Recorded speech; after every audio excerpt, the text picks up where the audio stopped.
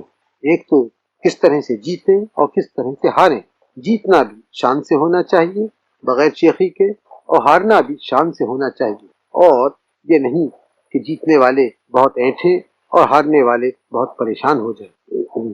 اس لیے یہ قریب قریب زیادہ ضروری ہے، یعنی جیتنے سے بھی زیادہ ضروری ہے کہ کس طرح سے ہم کام کرتے ہیں اپنا.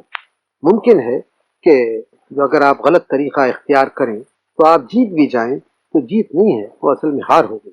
شاید یہ بہتر ہو کہ غلط آدمی کبھی چنا جائے اس سے کہ کوئی صحیح آدمی غلط طریقے سے چنا جائے. آپ جانتے ہیں یہ تو ایک ہماری پرانی بحث ہے، اس پہ آپ غور کریں. میں اس بات پہ بار بار زور دیتا ہوں اس لیے کہ میری رائے میں یہ زیادہ ضروری ہے کہ کس طرح سے ہم اس الیکشن کو لڑیں، شریف اچھی طرح سے یا غلط طریقوں سے. ہزاروں آدمی اس میں کھڑے ہیں، کچھ جیتیں گے کچھ ہاریں گے. ظاہر ہے ہاریں گے یا شاید چنے ہی نہ جائیں امیدوار ہونے کے لیے، تو پھر ان کو پریشان نہیں ہونا چاہیے، گھبرانا نہیں چاہیے. آخر ایسا تو ہوتا ہی ہے، ہر ایک آدمی ہندوستان بھر کا تو نہیں چنا جا سکتا. اس لیے چاہے کوئی صاحب جیتے یا ہارے، یہ کوئی اس میں پریشانی کی بات نہیں ہے. الیکشن تو ہوتے ہیں، پھر ہوں گے. اور یہ بھی سمجھنا کہ ہندوستان میں خالی پارلیمنٹ میں یا اسمبلی میں جا کے دیش کا کام ہو سکتا ہے، یہ بھی بالکل غلط. بہت اور طریقے ہیں کام کرنے. ایک بات میں اور آپ کو یاد دلا دوں، اور وہ یہ کہ ہمارے دیش میں جو مائنورٹی کمیونٹیز ہیں، جو لوگ ہیں جو کم تعداد میں ہیں، جو قومیں، ان کے طرف ہمیں ہمیشہ دھیان دینا ہے. اور ہمارے ان جاتیوں کے جو کہ ان پڑھ ہیں یا کمزور ہیں، یہ ضروری بات ہے. ہم اپنے حقوق بہت مانگتے ہیں لیکن ہمیں اپنی ذمہ داریاں بھی اور فرائض بھی یاد رکھنے ہیں. خیر، تو اس بڑے کام میں ہمیں شان سے جانا چاہیے، اطمینان سے جانا چاہیے، اور کچھ بھی ہو اس کو خوشی سے منظور کرنا چاہیے. جے ہند.